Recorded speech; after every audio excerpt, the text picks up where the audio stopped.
ሰላም ጤና ይስጥልን የክንፋን መረጃ ቤተሰቦቻችን የተመረጡና ወቅታዊ ዜናዎችን ይዘንላችሁ መጥተናል። አብራችሁን ቆዩ። በቅድሚያም አርዕስተ ዜና። የኢትዮጵያን ጠላቶች እንደ ጸጉር ቅማል አንድ ባንድ እናራግፋለን ሲሉ ጠቅላይ ሚኒስትር ዶክተር አብይ አህመድ ተናገሩ። ከ10 በላይ ተማሪዎች በጸጥታ አካላት ከዶርማቸው በግድ ተወስደዋል ሲሉ የደባርቅ ዩኒቨርሲቲ ተማሪዎች ተናገሩ። የፌዴራል ጠቅላይ አቃቢ ሕግ በክልሉ ባለመኖሩ ለስራ ማነቆ እንደሆነባቸው የጋምቤላ ፖሊስ ኮሚሽነር ገለጹ። ሁሉም ነዳጅ አቅራቢ ኩባንያዎች በአንድ ማህበር እንዲደራጁ ሊደረግ ነው። እስራኤል ከሐማስ ጋር ወደ ሁለተኛው ምዕራፍ የተኩስ አቁም ስምምነት እንደምትሸጋገር ገለጸች። የጉራጌኛ ቋንቋ በስርዓተ ትምህርት ውስጥ እስከ 8ኛ ክፍል ለማካተት እየተሰራ ነው ተባለ። እነዚህንና ሌሎች አዳዲስ ዜናዎችን ይዘንላችሁ መጥተናል። አብራችሁ ቆዩ። መረጃዎቻችን ሁልጊዜም በፍጥነት እንዲደርሳችሁ ቻናላችንን ላይክ፣ ሼር፣ ሰብስክራይብ በማድረግ የደውል ምልክቱን በመጫን ይጀምሩ።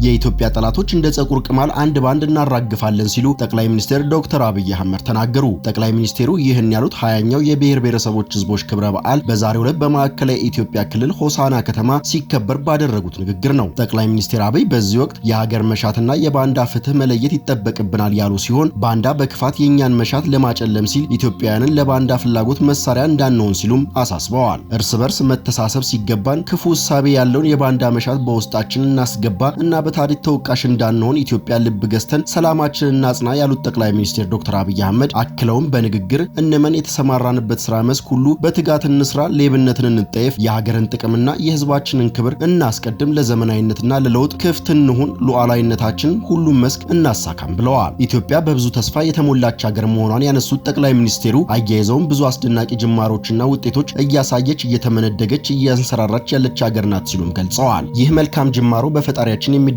ቢሆንም በሰይጣን ትጋት ቀን ከሌት ለማደናቀፍ ሙከራዎች ይደረጋሉ ሲሉ ገልጸው ሆኖም ማንኛውም ፈተና፣ ማንኛውም ትንኮሳ፣ ማንኛውም የክፉ ሐሳብ ኢትዮጵያን ከብልጽግና ማቆም አይችልም ሲሉ አጽንኦት ሰጥተዋል።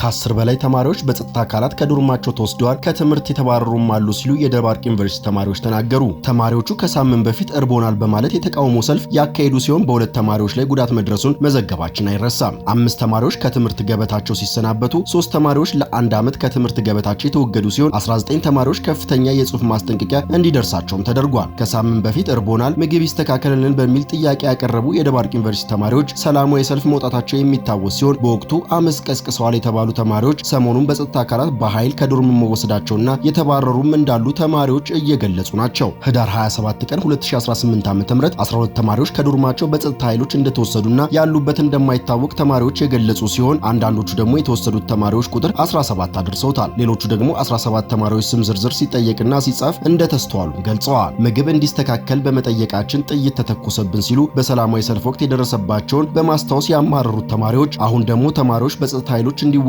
እየተደረገ መሆኑን ለጉዳዩ አስቸኳይ መፍትሄ እንዲሰጥም ጠይቀዋል። የዩኒቨርሲቲው የህዝብ ዓለም አቀፍ ግንኙነት ዳይሬክተር አቶ አምሳለ ተበጀ በበኩላቸው የጽሑፍ ምላሽ ሰጥተዋል። በዚህም በዩኒቨርሲቲያችን ህገወጥ ሰልፍ በመኖሩ ባስተባበሩ የአካል ጉዳትና የንብረት ውድመት ባደረሱ ተማሪዎች ላይ ተገቢውን ማጣራት ተደርጎ የአካዳሚ ዲሲፕሊን ቅጣት ተላልፏል ሲሉም ጽፈዋል። የፌዴራል ጠቅላይ አቃቢ ሕግ በክልሉ ላይ ባለመኖሩ ለስራው ማነቆ እንደሆነበት የጋምቤላ ፖሊስ ኮሚሽን ገለጸ። ይህ የተገለጸው በህዝብ ተወካዮች ምክር ቤት የህግና ፍትህ ጉዳዮች ቋሚ ኮሚቴ በጋምቤላ የመስክ ምልከታ ባደረገበትና የክልሉ የጸጥታ ተቋማት አገልግሎት አሰጣጥ እየተሻሻለ መምጣቱን በገለጸበት ወቅት ነው። ቋሚ ኮሚቴው በክልሉ የመስክ ምልከታ ባደረገበት ወቅት የጋምቤላ ፖሊስ ኮሚሽን ኮሚሽነር ኡጉላ ኡዱላ የጸጥታ አካላት ስራቸውን ተናበው እየሰሩ መሆናቸውንም ተናግረዋል። ይሁን እንጂ በደቡብ ሱዳን አካባቢ የሚመጡ ድንበር ተሻጋሪ ስደተኞች ድንበር አካባቢ ህገወጥ የሰዎችና የመሳሪያ ዝውውር እንዲሁም የጸጥታ ስጋት ሊሆኑ እንደሚችሉ በጉዳዩ ላይ አሳሳቢነት ቋሚ ኮሚቴው ለሚመለከታቸው የፌዴራል ተቋማት እንዲያሳውቅ ኮሚሽነሩ ጠይቀዋል። ከዚሁ ጋር በተያያዘ ኮሚሽነሩ የፌዴራል ጠቅላይ አቃቢ ሕግ በክልሉ ባለመኖሩ ለስራው ማነቆ እንደሆነባቸውና አፋጣኝ ምላሽ እንዲሰጣቸው የጋምቤላ ክልል ፖሊስ ኮሚሽነር ኡጉላ ኡዱላ ቋሚ ኮሚቴው ጥያቄ ማቅረባቸው ከህዝብ ተወካዮች ምክር ቤት የተገኘ መረጃ ያመለክታል። በክልሉ የመስክ ጉብኝት በማድረግ ላይ ያለው የህዝብ ተወካዮች ምክር ቤት የህግና ፍትህ ጉዳዮች ቋሚ ኮሚቴ በበኩሉ የፌዴራል ፖሊስና የክልሉ የጸጥታ ተቋማት በቅንጅትና በትብብር እየሰሩ በመሆናቸው በክልሉ የጸጥታ ተቋማት አገልግሎት አሰጣጥ እየተሻሻለ መምጣቱን ተገልጿል። የቋሚ ኮሚቴው የመስክ ምልከታ አስተባባሪ ከድጃ ያሲን ክፍተቶችን በመለየት ችግሮችን በመቅረፍ ቅንጅት አሰራርና በማጠናከር የክልሉን አመራር ወንጀሎች ለመቀነስ እየሰራ ያለውን ስራ መበረታታት ያለበት መሆኑንም ተናግረዋል። የፌዴራል ፖሊስ ወንጀል ምርመራ ጋምቤላ ቅርንጫፍ አሰራሮችን በማሻሻል ከዚህ በፊት ይስተዋሉ የነበሩ የጸጥታ ችግሮችን መቅረፍ መቻሉን አስተባባሪዋ ገልጸዋል። በዚህም የፌዴራልና የክልል ጸጥታ አካላት የህብረተሰቡን ሰላም ለማረጋገጥ እያደረጉ ያሉትን ጥረት አጠናክረው መቀጠል እንዳለባቸው ቋሚ ኮሚቴው ማሳሰቡንም በመረጃው ተጠቅሷል። ኢትዮጵያ በ10 ዓመት ከተቻለ ከዚያ ባጠረ ጊዜ ውስጥ የኒውክሌር ኃይል ማመንጫ ፕሮጀክት ትገነባለች ተባለ። ዛሬ ከፍተኛ የሥራ ኃላፊዎች በተገኙበት ዝግጅት የኒውክሌር ኃይል ማመንጫ ፕሮጀክት መጀመሩም ይፋ ተደርጓል። በቅርቡ የተቋቋመው የኢትዮጵያ የኒውክሌር ኃይል ኮሚሽን ስራዬን መጀመሬን እወቁልኝም ብሏል። የኒውክሌር ኃይል ማመንጫ ፕሮጀክት ለመገንባት ዓለም አቀፍ የአቶሚክ ኃይል ተቆጣጣሪ ኤጀንሲ ወይም IAEA የሚያስቀምጣቸውን 19 መሰረታዊ የሆኑ መስፈርቶች ማሟላት ይጠበቃልም ተብሏል። ኢትዮጵያ ይህንን መስፈርት አሟልታ በተቆጣጣሪ ኤጀንሲ ገዛ ክትትል ለመስራት ዝግጁ ነችም ተብሏል። የኢትዮጵያ የኒውክሌር ኃይል ኮሚሽን ምክትል ኮሚሽነር አቶ አብድረዛቅ ኡመር ሲናገሩ እንደሰማናቸው የሥራው ሂደት 3 ምዕራፎች ይኖሩታል። የመጀመሪያው ምዕራፍ ስራውን ለመጀመር ዝግጁ መሆን የሚበሰርበት የዛሬው አይነት ሂደት ነው ብለዋል። ሁለተኛው ምዕራፍ አማራጭና የግንባታ ቦታ መለየት፣ የቴክኖሎጂ መረጣ፣ የጨረታ ሂደትና ሌሎችም ስራዎች ያጠቃልላል ብለዋል። ሶስተኛው ምዕራፍ ግንባታው ስራ ማጠናቀቅ የሚመለከት እንደሆነም አብራርተዋል። እያደገ ባለው የኃይል ፍላጎት ውስጥ የኒውክሌር ኃይል ተጨማሪ አማራጭ እንደሚሆን የውጭ ጉዳይ ሚኒስትር ዶክተር ጌዲዮን ጢሞቴዎስም ተናግረዋል። ኢትዮጵያ ፕሮጀክቱን ታማኝነትና ደህንነቱ በተጠበቀ መንገድ በፍጥነት መገንባት አለባት ሲሉ የተናገሩት ደግሞ የዓለም አቀፍ የኒውክሌር ኃይል ማመንጫ ተቆጣጣሪ ኤጀንሲ ምክትል ዋና ዳይሬክተር የሆኑት ዶክተር ሚካኤል ቹኮዶቪ ናቸው። ኢትዮጵያ ከ2 ወር በፊት የኒውክሌር ኃይል ማመንጫ ለመገንባት ከሩሲያው ሮሶቶም ጋር ስምምነት መፈረሟ የሚታወስ ነው። ዛሬ ከዓለም አቀፍ የአቶሚክ ተቆጣጣሪ ኤጀንሲ ጋር በትብብር የተሰናዳው ዝግጅትም ወደ ስራው መግባት ማብሰሪያ ትልቅ ምዕራፍም ነው ተብሏል። ሁሉም ነዳጅ አቅራቢ ኩባንያዎች በአንድ ማህበር እንዲደራጁ ሊደረግ ነው። የነዳጅ አቅራቢነት ፍቃድ አግኝተው በስራ ላይ ያሉ ነዳጅ አቅራቢ ኩባንያዎች በአንድ ማህበር እንዲደራጁ ሊደረግ ነው። በዘርፉ የሚስተዋሉ ችግሮችን በወጥነት ለመቆጣጠር እንዲሁም በማህበሩ ለመደራጀት የሚያስችል ደንብ እየተዘጋጀ መሆኑን የነዳጅና ኢነርጂ ባለስልጣን አስታወቀ። በኢትዮጵያ በአሁኑ ወቅት ከሚገኝ ነዳጅ አቅራቢ ኩባንያዎች ውስጥ የነዳጅ አቅራቢ ኩባንያ ማህበር አባል የሆኑት 7 መሆናቸውን የገለጹት የነዳጅና ኢነርጂ ባለስልጣን ዋና ዳይሬክተር ዶክተር ደስታ መኮንን ከነዚህ ኩባንያዎች ጋር ብቻ መስራት ውጤታማ እንደማያደርግና ህገወጥነትን በአግባቡ መቆጣጠር አያስችልም ብለዋል። ለዚህም ሲባል ማንኛውም በነዳጅ አቅራቢ ፍቃድ አግኝቶ እየሰራ ያለ ኩባንያ በአስገዳጅነት የነዳጅ አቅራቢ ኩባንያ ማህበር አባል እንዲሆን እንዲደረግ ረቂቅ ደንብ እየተዘጋጀ መሆኑንም ገልጸዋል። በውስን ኩባንያዎች የተደራጀን ማህበር ይዞ መቀጠል የሌሎችን ጥያቄዎች ማድመጥ የማያስችል፣ ግዴታዎችን በአግባቡ እንዲወጡ የማያደርግ፣ በማህበሩ የሚወጡ ውሳኔዎችን በሁሉም ኩባንያዎች ላይ መተግበር የማያስችል በመሆኑ አዲሱን አካሄድ ለመተግበር ስትራቴጂ መነደፉንም አስረድተዋል። 7ቱ ኩባንያዎች የተደራጁት ማህበር በበጎ ፍቃድ ላይ የተመሰረተ ስለሆነ አባል አንሆንም ያሉ ኩባንያዎች መሆናቸውን ባለስልጣኑ የሚፈልገው ደግሞ ሁሉም ኩባንያዎች አባል እንዲሆኑና በዘርፉ ለሚፈጠሩ ችግሮች የቁጥጥር ስራ ምቹ እንዲሆን ለባለስልጣናቱም እገዛ እንዲያደርግ የሚያስችል ነው ሲሉም ተናግረዋል። ለማህበሩ ኃላፊነት ለመስጠትና የባለስልጣኑን ቁጥጥር ስራ የቀኝ እጅ ለማድረግ መታሰቡና እየተሰራበት መሆኑንም አብራርተዋል። ለአብነትም ችግሩ ሲፈጠር በየጊዜው እያንዳንዱን ኩባንያ እየሰበሰቡ ማናገር ሳይሆን ከማህበሩ ጋር ቢሆን ይሻላል ያሉት ዋና ዳይሬክተሩ ይህም ዘርፍን የሚያክል ጠንካራ ተቋም እንዲፈጥር እንደሚያስችልም ገልጸዋል። ማህበሩ በየትኛውም ቦታ ቁጥጥርና ፍተሻ የሚያካሄድ ፍቃድ የሚሰጥ ፍቃድ የሚያድስና ገቢ የመሰብሰብ ኃላፊነት ሊሰጠው እንደሚችልም ጠቁመዋል። ይህም ከፍ ያለውን ቁጥጥር ስራ ማህበሩ እንዲሰራ እድል የሚፈጥር እንደሆነም አስረድተዋል። በዝግጅት ላይ ያለው ደንብ ማህበር አባላቱን የመቆጣጠር፣ ወደ ጥፋት እንዳይገቡ የመገሰጽ፣ ሲያጠፉ ተጠያቂ እንዲሆኑ አጋልጠው መስጠት የሚያስችል ድንጋጌዎችን መያዙንም ጠቁመዋል። ማህበሩ ከተቋቋመ በኋላ የራሱን የስነ ምግባር ደንብ ቅጣቶችን የሚወስን መመሪያ የሚያወጣበት አሰራር እንደሚኖርም ገልጸዋል። ረቂቅ ደንቡ ከሌሎች ህጎች ጋር የሚታይ ጉዳዮችን ከሚመለከታቸው ኩባንያዎች ጋር ውይይት እንደሚያደርግም ተነግረዋል። በአሁኑ ጊዜ ኢትዮጵያ ውስጥ 60 ነዳጅ አቅራቢ ኩባንያዎች ፍቃድ ወስደው በስራ ላይ እንደሚገኙም የባለስልጣኑ መረጃ ያሳያል።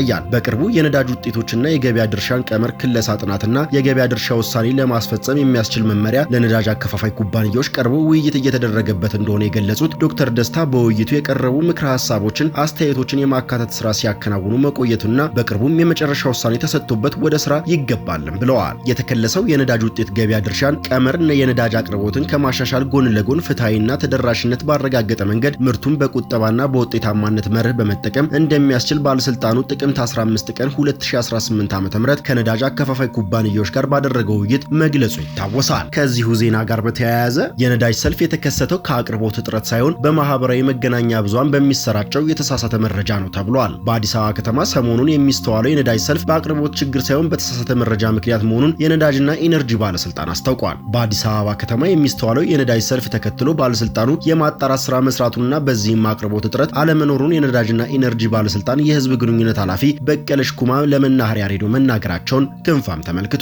በተለያዩ የማህበራዊ መገናኛ ብዙሃን አማራጮች ከዋጋ አቅርቦት ጋር በተገናኘ የሚሰራጨው ሐሰተኛ መረጃን ተከትሎ በተለያዩ አካባቢዎች የነዳጅ ሰልፍ እንደሚስተዋልም ገልጸዋል። ባለስልጣኑ በከተማው በተለመደው መሰረት ነዳጅ እያቀረበ እንደሚገኝ ያስታወቁት ኃላፊዋ በቀጣይ ቀናትም ምንም አይነት አቅርቦት ችግር እንደማይፈጠርም አስታውሰዋል። ተጠቃሚው ትክክለኛ መረጃ በማረጋገጥ አማራጭ የነዳጅ ማደያን በመጠቀም አላስፈላጊ ሰልፎችን እንዳይፈጠሩ ሊያደርግ እንደሚገባ ኃላፊዋም አመላክተዋል። ክለውም በከተማዋ በሁሉም ነዳጅ ማደያ በየዕለቱ ከ1 ሚሊዮን ሊትር በላይ የቤንዚን አቅርቦት እንደሚኖርም ገልጸዋል። የከተማው ንግድ ቢሮ በበኩሉ የነዳጅ አቅርቦት ችግር ሳይኖር በህገ ወጥ አሰራር ተጠቃሚውን የሚያጉላላ አካላት ላይ ቁጥጥር እያደረገ መሆኑን ገልጸዋል።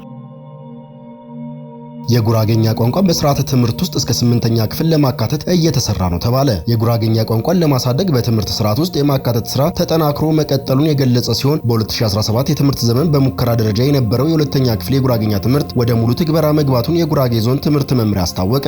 በዞኑ ጉራጌኛ ቋንቋ በ2017 ዓ.ም የስራ የሚዲያና የትምህርት ቋንቋ እንዲሆን በምክር ቤት መወሰኑን ተከትሎ ቋንቋው ይበልጥ ለማሳደግ በቋንቋው ከማውራት ባለፈ በስርዓተ ትምህርት ውስጥ የማካተት ሂደት በዘንድሮ የትምህርት ዓመት በ3ኛ ክፍል በ18 ትምህርት ቤቶች በሙከራ ደረጃ እንደሚሰጥ የጉራጌ ዞን ትምህርት መምሪያ ኃላፊ አቶ መብራቴ ወልደ ማርያም ለብስራት ሬዲዮ መናገራቸውን ክንፋም ተመልክቷል። በዞኑ ባለፈው ዓመት የጉራጌኛ ትምህርት በቅድመ መደበኛና በአንደኛ ክፍል በሙሉ ትግበራ መሰጠቱን የተናገሩት የኃላፊው አምና በሙከራ ደረጃ የነበረው የ2ኛ ክፍል የጉራጌኛ ትምህርት በሙሉ ትግበራ መሰጠት መጀመሩንም ገልጸዋል። ለዚህም በዞኑ ከ2 ሚሊዮን ብር በላይ ወጪ በማድረግ 13500 የመማሪያና የማስተማሪያ መጽሐፍ ማሳተም መቻሉንም ተናግረዋል። በቀጣይ ዓመት የ3ኛ ክፍል የጉራጌኛ ትምህርት በሁሉም ትምህርት ቤቶች ወደ ትግበራ እንደሚገባ ተገልጾ በተጨማሪም በቀጣይ 4 እና 5 ዓመታት ውስጥ የጉራጌኛ ትምህርት በስርዓተ ትምህርት ውስጥ እስከ 8ኛ ክፍል ለማካተት እየተሰራ መሆኑን የጉራጌ ዞን ትምህርት መምሪያ ኃላፊ አቶ መብራቴ ወልደ ማርያም ተናግረዋል። እስራኤል ከሐማስ ጋር ወደ ሁለተኛ ምዕራፍ የተኩስ አቁም ስምምነት እንደምትሸጋገር ገለጸች። የእስራኤሉ ጠቅላይ ሚኒስትር ቤንያሚን ኔታንያሁ ዛሬ በሰጡት መግለጫ ሀገራቸውና ሐማስ በቅርቡ ወደ ሁለተኛው የተኩስ አቁም ምዕራፍ ሊሸጋገሩ ይችላሉ ብለዋል። ኔታንያሁ ይህን የገለጹት እስራኤልን በመጎብኘት ላይ ካሉት የጀርመኑ መራሄተ መንግስት ፍሬድሪክ ሜርዝ ጋር በጋራ በሰጡት ጋዜጣዊ መግለጫ ላይ ነው። መራሄተ መንግስት ሜርዝ እንዳሉት በሐማስ ትጥቅ መፍታትና የጋዛን ከወታደራዊ ኃይሎች ነፃ ማድረግ የሚካተተው ሁለተኛ የተኩስ አቁም ምዕራፍ በዚህ ወር መጨረሻ ላይ ሊጀመር ይችላል ብለዋል። እንደ አሶሺየትድ ፕሬስ ዘገባ የተኩስ አቁም ስምምነት ሐሳብ የመጣው በጋዛ ይገኙ የነበሩ የመጨረሻ እስራኤላውያን ታጋቾች ሐማስ ከለቀቀ በኋላ ነው። ሐማስ የ24 ዓመቱን የራን ጊቭሊን አስክሬን እስካሁን አሳልፎ አልሰጠም። ራን ጊቭሊ በጥቅምት 7 2023 ዓ.ም በሐማስ መሪነት በተካሄደ ጥቃት የተገደለው የፖሊስ አባል ነው።